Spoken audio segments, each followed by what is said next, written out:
তোমাদেরকে তো তোমাদের মুসলিম যারা আছে ওদেরকে মেবি রিসেন্ট মায়ানমার থেকে বাইর করে দিছে আমাদের প্রধানমন্ত্রী, আশ্রয় দিছে কক্সে। তোমরা এত খারাপ এত নিকৃষ্ট বলে মায়ানমারেও জায়গা পাও নাই তোমাদের বাঙালিরা। এই যে আপনাদের বাঙালিরা যে মিয়ানমার থেকে যে মুসলমানকে কি জন্য পাঠা দিছে আপনি জানেন? মিয়ানমারে কত যে অত্যাচার করছে আমাদেরকে আপনি জানেন না? জানি আপনি যে নতুন পাগল মনে হয় সোশ্যাল মিডিয়ায় প্রথমবার আসছেন বলে তো ভুল করতেছেন। হেই ফালতু, বুঝছ? কি বলছেন আবার বলেন তো একটু শুনি। তোমাদেরকে তো তোমাদের মুসলিম যারা আছে ওদেরকে মেবি রিসেন্ট মায়ানমার থেকে বাইর করে দিছে আমাদের প্রধানমন্ত্রী, আশ্রয় দিছে কক্সে। তোমরা এত খারাপ এত নিকৃষ্ট বলে মায়ানমারেও জায়গা পাও নাই তোমাদের বাঙালিরা। এই যে আপনাদের হে ফালতু, তুমি কি বলতে চাইছো? তুমি মিয়ানমার থেকে আসি কক্সবাজারে থাকতেছে, আমরা রোহিঙ্গারা থাকতেছি কক্সবাজারে। বাংলাদেশের কি সবাই কি মিয়ানমার থেকে আসছে? ফালতু, তুমি একটা ফালতু কথা বলতেছো সোশ্যাল মিডিয়া আসি। এই ফালতু, তুমি আশ্রয় দিছে কক্সে। তোমরা এত খারাপ এত নিকৃষ্ট বলে মায়ানমারেও জায়গা পাও নাই তোমাদের বাঙালিরা। কে বলছেন বাঙালিরা মিয়ানমারে জায়গা পায় নাই? খারাপ বলি। আপনি জানেন মুসলিমকে কি জন্য পাঠাই দিছে বাংলাদেশে? আপনি জানেন? আর আপনি যদি বাঙালি না হয়ে থাকেন, আপনি বাংলাদেশে কি করতেছেন? মিয়ানমারে চলে যান। আপনি যে তো লাভ করেন মিয়ানমারকে, আপনি কি জানেন মিয়ানমার থেকে মুসলিমকে কি জন্য পাঠাই দিছে? আপনি জানেন? কি বলতে চাইছেন একটু শুনেন এই মেয়েটা কি বলতেছে। এখন আমাদের আদিবাসীদেরকে নিয়ে গালাগালি বা ট্রোল করতেছেন, ঠিক আছে? আপনাদের মতো আমরা এত নিকৃষ্ট না যে নিজের মা বোনকে ধর্ষণ করব। রিসেন্টলি কি বলবো, একটা খবরের নিউজে দেখানো হয়েছে যে নিজের মাকে নিজে ধর্ষণ করছে, বাচ্চাদেরকে পর্যন্ত আপনারা ধর্ষণ করেন। তো কই আপনাদেরকে কি বাংলাদেশ থেকে বাইর করা হয়েছে? যত দোষ নন্দ ঘোষ, একটা কথা আছে না, এখন একটা পাইছেন ওইটা নিয়েই নাচতেছেন। তো আপনাদের বাঙালিরা কি করে এটা আগে দেখে পায়। আপনাদের বাঙালিদের ডেলি 100টা নিউজ বাইর হয়, আমাদের কি এইভাবে ডেলি 100টা নিউজ বাইর হয় না।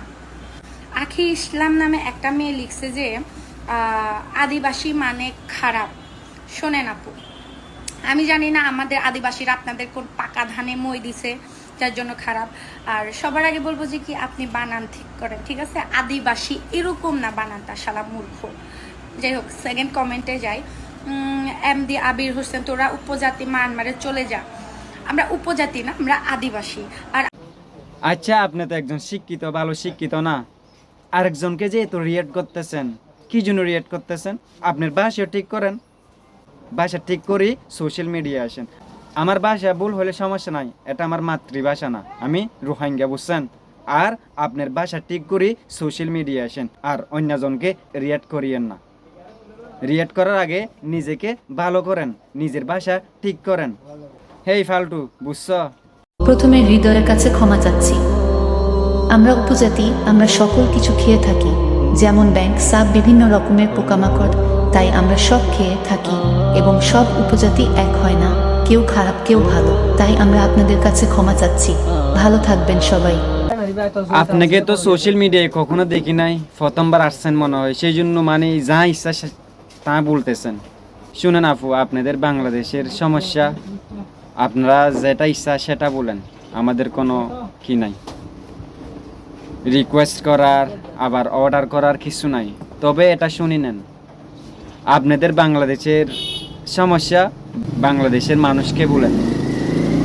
আবার যে আপনি উদাহরণ দিবেন মিয়ানমারে, এটা ভালো না। কিন্তু মিয়ানমার থেকে যে মুসলমানকে কি জন্য পাঠাই দিছে আপনি জানেন?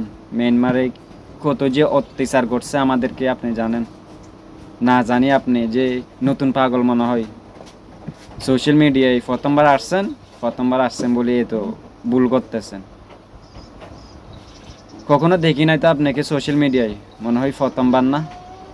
তবে কিছুটা মুখ দিকে বাইর করার আগে আমি যে এই কথাটা বললে কাকে এফেক্ট করবে, কার জন্য ক্ষতি হবে, সেটা একটু চিন্তা করে নিন। আর যে আপনি বলতেছেন বাংলাদেশিরা অনেক খারাপ, আপনি কি বাংলাদেশি না? আর বাংলাদেশি না হলে আপনি মিয়ানমারে চলে যান।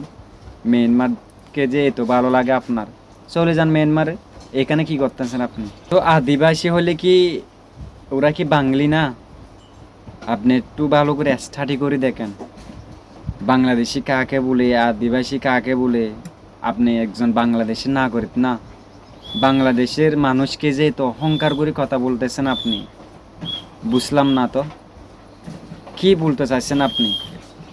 আপনি যে ভিডিও করি, আপনি যে সোশ্যাল মিডিয়া আসি, কি বুঝাতে চাচ্ছেন? আপনি সমস্যাটা কি বলেন?